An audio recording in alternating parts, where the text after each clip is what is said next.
ZeBirdBrain, and today we are talking about 3D integration in Harmony. So this is actually a part 2 or 3.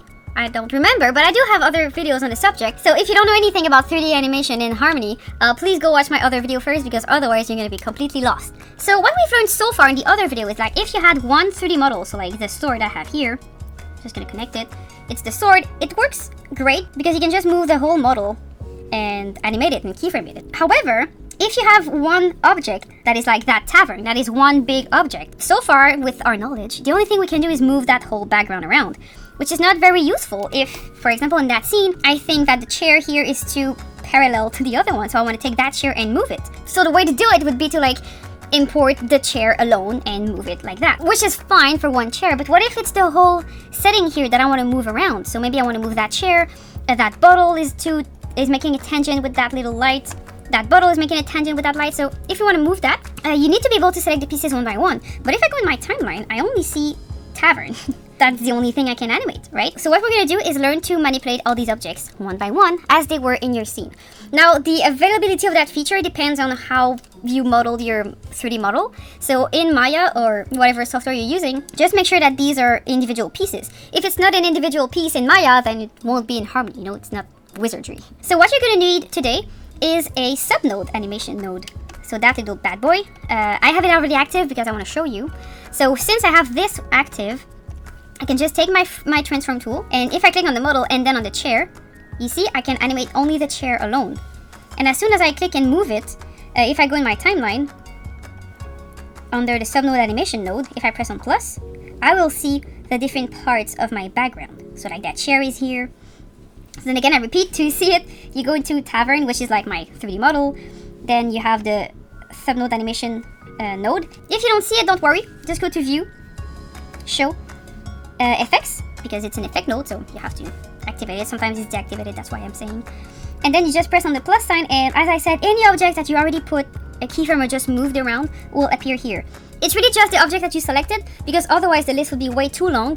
So it's really just the ones that already have keyframes, or the one that you just clicked on to add keyframes. So it's a one-by-one system for that, because we want to keep the timeline optimized. We don't want to have a crazy timeline. So that is the subnode animation. There's not much else to say aside from like that's the subnode. If you remove it, then you lose your animation. If you put it back, it's saved there. So the animation is saved on that node, right? It's not a peg. This is not peg based. It is the subnode animation alone doing the job. In terms of properties, if you click on the little box, all you're gonna see is the different things that you animated. And if you click here, it's going to be very similar to a peg, right? So that's where you would find your keys and all. So it's really similar to a peg. Like if I put a peg side by side, it's pretty similar, right? But I don't usually go there. Anyway, you just click on your node, you just click on your pieces, and you move them in the timeline like you would move anything. So that's it for the subnode animation. The other thing I want to show you is the outliner, or should I say the 3D graph. So if you're used to Maya, you might know what an outliner is. If you don't, well, maybe this will speak less to you. But if I go in Harmony, I will just push my node view down so I see this window better. I'm gonna go on plus, and I'm gonna find 3D graph. And the 3D graph, for now there's nothing, but if I click into my 3D model, you see I have something that is exactly like an outliner in Maya. So then the 3D graph is amazing, because if I have this scene here, which have a lot of different pieces, and sometimes maybe I don't want to see that table, maybe it's in the way. So you can click on that table, find it in your outliner. So I have the table rectangle, I have the bench, the other bench. So multiple pieces. You can hide only one of them if you want, or all of them. To do that, you can either right click and disable the selected subnode to hide it, or you can select them, and if you go up there, you have the hide and show buttons. So this is very useful, especially if you have a complicated background like this one. Sometimes, depending on the camera movement, you might not want to see some of the features or some of the walls. A lot of the time, the walls and the roof gets in the way. So if I take the roof and I want to hide it, you can hide the roof.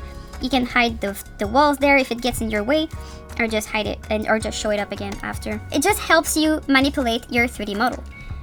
So by the way, this model is colored. This is because if in your 3D software you want to put some like basic materials like a Lambert, Harmony is going to understand the color you gave it.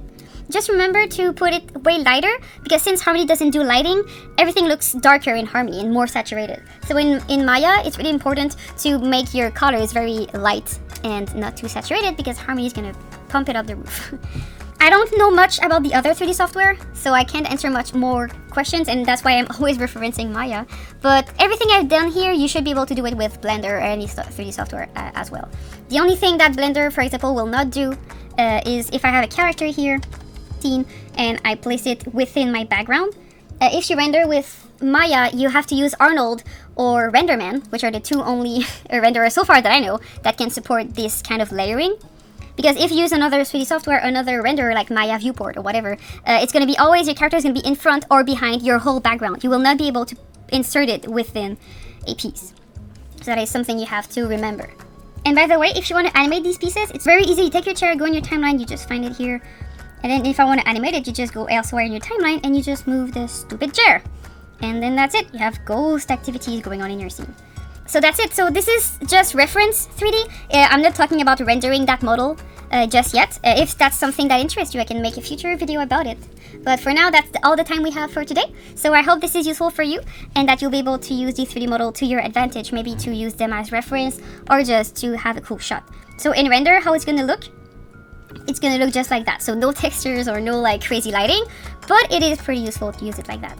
And I do need to check, but I think it does support texture rendering on your pieces. It's just the lighting that Harmony doesn't do yet. But yeah, so for the rendering part, we're going to meet ourselves in another video in the future, because for this, I am done. That's it. I hope you had fun, and I will see you again next week.